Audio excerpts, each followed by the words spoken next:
Madam madam ऐका, पोलिसांना कुठे मध्ये आणता? जाऊ दे जाऊ दे जाऊ दे. सांग ना त्या हिरोला मला सॉरी बोलायला. मॅक, तिला सांग मी सॉरी म्हणत नसतो. आणि अजून थोड्या वेळ ही इथे उभी राहिली ना तर तर काय अंगावर गाडी घालणार तू माझ्या? तू टच तर करून दाखव. आता तर मी याला जाऊच देत नसते. प्रसादाचं जेवण घेऊन चालले होते मी, तेच आणलं. माझ्या बिझनेसचं नाव खराब झालं. ते काही नाही, मला सॉरी बोल आणि माझी नुकसानी दे. माझा बिझनेस काही वाढला नाही यामुळे.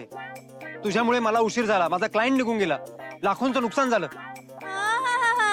लाखोचा बिझनेस करतो, मग माझा जो घाटा झालाय तो भरून दे ना. ओ ताई.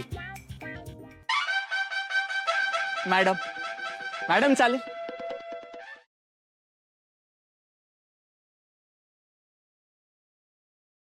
आजच डाउनलोड करा आणि तुमच्या आवडत्या मालिकांचा आनंद लुटा.